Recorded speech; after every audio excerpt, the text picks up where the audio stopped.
بسم الله الرحمن الرحيم.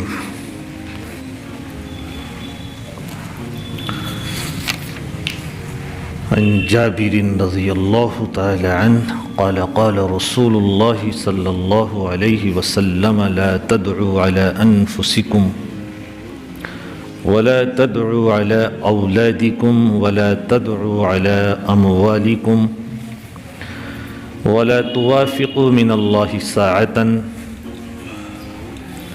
يسأل فيها عطاء فيستجيب لكم رواه مسلم.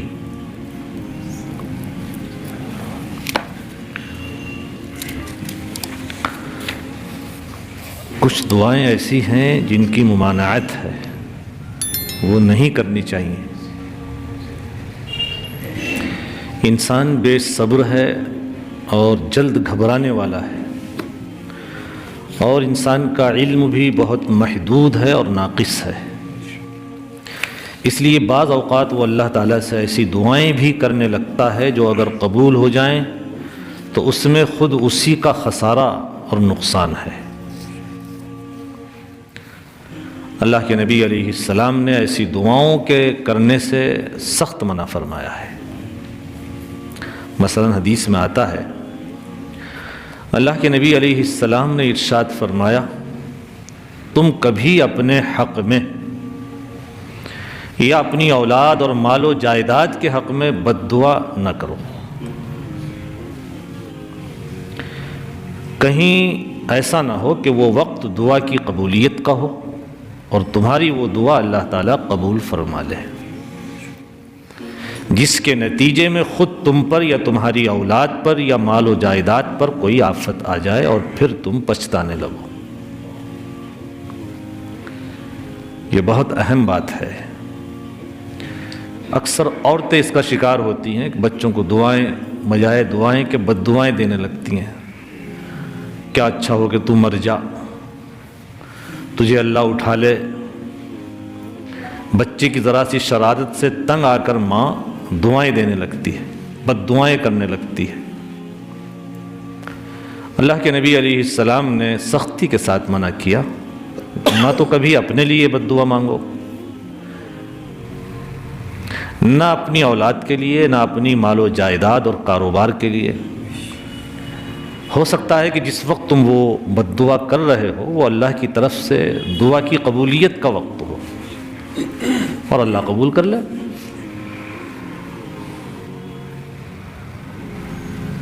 بد دعا تم نے کی، اللہ نے قبول کر لی، اب بچے کا انتقال ہو گیا، اب ماں بھی رو رہی، ابا بھی رو رہے. یہ تمہارے ہاتھ کا ہی تو کرتوت ہے. اپنی ہلاکت کی دعا کر لی، دعا قبول ہو گئی. اپنے مال اور کاروبار کے ٹھپ ہونے کی دعا کر لی، یعنی وہ بد دعا ہی ہے ایک طرح کی، تو اللہ تعالیٰ نے اس کو قبول کر لیا. اب بعد میں پچھتانے کے کچھ نہیں ہوگا.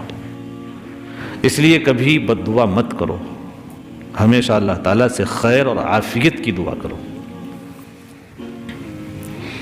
عن ابی ہریرہ رضی اللہ تعالی عنہ قال قال رسول اللہ صلی اللہ علیہ وسلم لا يتمنى احدكم الموت ولا يدعو به من قبل ان يأتيه انه اذا مات انقطع عمله وانه لا يزيد المؤمن عمره الا خيرا. رواہ مسلم. حضرت ابو ہریرہ رضی اللہ تعالی عنہ سے روایت ہے، اللہ کے نبی علیہ السلام نے ارشاد فرمایا، تم میں سے کوئی اپنی موت کی تمنا نہ کرے، نہ جلدی موت آنے کے لیے اللہ سے دعا کرے. بعض لوگ دنیا سے تنگ آ جاتے ہیں تو اپنے لیے موت کی تمنا کرنے لگتے ہیں، مجھے اللہ اٹھا لے، جلدی موت آ جائے. کبھی یہ دعا نہ کرو. کیوں؟ کیونکہ جب موت آ جائے گی تو عمل کرنے کا سلسلہ ختم ہو جائے گا، اور اللہ کی رضا اور رحمت حاصل کرنے والا کوئی عمل بندہ نہیں کر سکے گا. جو عمل بھی کیا جا سکتا ہے وہ جیتے جی ہی کیا جا سکتا ہے. اللہ نے تمہیں موقع دیا ہے کہ خوب نیک اعمال کرو، اچھے کام کرو. تم موت مانگ رہے ہو تو موت کے بعد تو تمہارے سارے اعمال ختم ہو جائیں گے. اب اللہ نے تمہیں زندگی دی ہے تو اللہ کو راضی کر لو. رب کو منا لو، اچھے کام کر لو۔ اور بندہ مومن کی عمر تو اس کے لیے خیر ہی میں اضافہ اور ترقی کا ذریعہ ہے۔ اللہ نے مومن بندے کو عمر اسی لیے تو دی ہے کہ وہ اچھے کام کرے، نماز پڑھے، روزہ رکھے، زکوٰۃ دے، حج کرے، نیک کام کرے، کسی کو اچھائی کی ترغیب دے، برائی سے روکے۔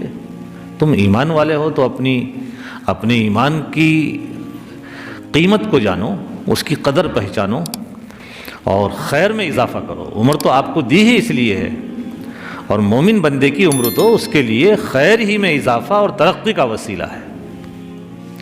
اس لیے موت کی تمنا اور دعا کرنا بہت بڑی غلطی ہے۔ جب مر جاؤ گے پھر کیا کرو گے؟ کچھ نہیں کرو گے۔ مرنے سے پہلے ایک دفعہ سبحان اللہ بھی کہہ لو گے تو اس کی قیمت کا اندازہ قیامت کے دن ہوگا۔ تو بعد میں سوچے گا کہ ایک مرتبہ سبحان اللہ کہنے پر اللہ کیا کچھ عطا کر رہا ہے، تو تمنا کرے گا کاش میرا کوئی سانس، کوئی لمحہ، کوئی گھڑی بغیر اللہ کے ذکر کے نہ گزرتی۔ عن انس قال قال رسول اللہ صلی اللہ علیہ وسلم لا تدعوا بالموت ولا تتمنوه فمن كان داعيا لا بد فليقل اللهم احيني ما كان الحياة خيرا لي وتوفني اذا كانت الوفاة خيرا لي۔ حضرت انس رضی اللہ تعالی عنہ سے روایت ہے کہ اللہ کے نبی علیہ السلام نے ارشاد فرمایا، تم لوگ موت کی دعا اور تمنا نہ کرو، اور کوئی آدمی ایسی دعا کے لیے اگر مجبور ہی ہے اور کسی وجہ سے زندگی اس کے لیے بڑی کٹھن گزر رہی ہے، تو اللہ کے حضور میں یوں عرض کیا کرے، اے اللہ جب تک میرے لیے زندگی بہتر ہے مجھے زندہ رکھ، اور جب میرے لیے موت بہتر ہو تو دنیا سے مجھے اٹھا لے۔ اس دعا کے کرنے کی اجازت ہے۔ ان حدیثوں میں دراصل موت کی اس دعا اور تمنا سے ممانعت فرمائی گئی ہے جو کسی تکلیف اور پریشانی سے تنگ آ کر زبان پر آ جاتی ہے۔ بعض حدیثوں کے الفاظ میں اس کی صراحت ہے۔ حضرت انس کی روایت ہے، لا یتمنین احدکم الموت لضر نزل بہ، تم میں سے کوئی کسی پیش آ جانے والی تکلیف کی وجہ سے موت کی تمنا نہ کرے، گویا تم وہ پریشانی سے گھبرا کر مرنا چاہ رہے ہو۔ اس صورت میں موت کی تمنا اور دعا سے ممانعت کی ایک وجہ تو یہ ہے کہ یہ صبر کی صفت کے خلاف ہے، اور دوسری اس سے بھی اہم وجہ یہ ہے کہ آدمی جب تک زندہ ہے اس کے لیے توبہ اور استغفار کے ذریعے اپنے کو پاک صاف کرنے کا اور نیکیوں کے ذریعے اپنے ذخیرہ آخرت میں اضافہ اور اللہ تعالیٰ کا مزید تقرب حاصل کرنے کا راستہ کھلا ہوا ہے۔ پس موت کی دعا اس کھلے دروازے کو بند کرنے کی دعا ہے، اور ظاہر ہے کہ اس میں بندے کے لیے نقصان ہی نقصان ہے۔ البتہ اللہ کے خاص مقرب بندے جب ان کا آخری وقت قریب آ جاتا ہے تو وہ اللہ کی ملاقات کے غلبہ شوق کی وجہ سے کبھی کبھی ان سے موت کی تمنا اور دعا کا ظہور بھی ہو جاتا ہے، وہ غلط نہیں ہے۔ قرآن مجید میں حضرت یوسف علیہ السلام کی دعا ہے، فاطر السماوات والارض انت ولی فی الدنیا والآخرہ توفنی مسلما والحقنی بالصالحین۔ اے زمین و آسمان کے پیدا کرنے والے، تو ہی میرا مددگار ہے دنیا میں بھی اور آخرت میں بھی، مجھے اسلام کی حالت میں وفات دے اور مجھے نیک لوگوں کے ساتھ شامل کر دے۔ آخری وقت میں اللہ کے نبی علیہ السلام کی دعا تھی، اللہم الرفیق الاعلی، اللہم الرفیق الاعلی، اے اللہ میں رفیق اعلیٰ کا طالب ہوں اور سائل ہوں۔ تو یہ جو تمنا تھی یہ اللہ سے ملاقات کا ایک شوق تھا۔ تمنا نہ کرنے کی جو ممانعت کی گئی ہے وہ یہ ہے کہ ہم دنیا کے حوادثات سے تنگ آ کر اپنے آپ کو مرنے کی دعا کرنے لگیں، اس کی ممانعت کی گئی ہے۔ پریشانی آئے تو صبر کرے، اللہ سے دعائیں کرے، اور پریشانیوں پر کبھی بھی انسان کو وائے ویلا نہیں کرنا چاہیے بلکہ صبر کرنا چاہیے۔ اللہ سے ہمیشہ عافیت مانگو، خیر مانگو، لیکن کوئی پریشانی تقدیر الہی سے آ جائے تو اس پر صبر کرو۔ عن ابی بن کعب قال كان رسول اللہ صلی اللہ علیہ وسلم اذا ذکر احدا فدعا له بدأ بنفسه رواہ الترمذی۔ دعا کا ایک ادب یہ بھی ہے کہ جب کسی دوسرے کے لیے دعا کرنی ہو تو پہلے اللہ تعالیٰ سے اپنے لیے دعا کرے، اپنے لیے مانگے، اس کے بعد دوسرے کے لیے دعا کرے۔ اس کی کیا وجہ ہے؟ اگر صرف دوسرے کے لیے دعا کرے گا تو اس کی حیثیت محتاج اور سائل کی نہیں ہوگی، بلکہ صرف سفارشی کی سی ہوگی، اور یہ بات دربار الہی کے کسی منگتا کے لیے مناسب نہیں ہے کہ وہ دوسرے کے لیے تو دعا کی سفارش کر رہا، اللہ تو فلاں کا بیڑا پار کر دے، اور اپنے لیے نہیں مانگ رہا ہے۔ اس لیے اللہ کے نبی علیہ السلام کا بھی یہی دستور تھا کہ جب آپ کسی دوسرے کے لیے دعا فرمانا چاہتے تو پہلے اپنے لیے مانگتے پھر دوسرے کے لیے مانگتے۔ کامل بندگی کا یہی تقاضا ہے۔ اس حدیث میں یہی بیان کیا گیا۔ حضرت ابی بن کعب رضی اللہ تعالی عنہ سے روایت ہے کہ اللہ کے نبی علیہ السلام جب کسی کو یاد فرماتے اور اس کے لیے دعا فرمانا چاہتے تو پہلے اپنے لیے مانگتے پھر اس شخص کے لیے دعا فرماتے۔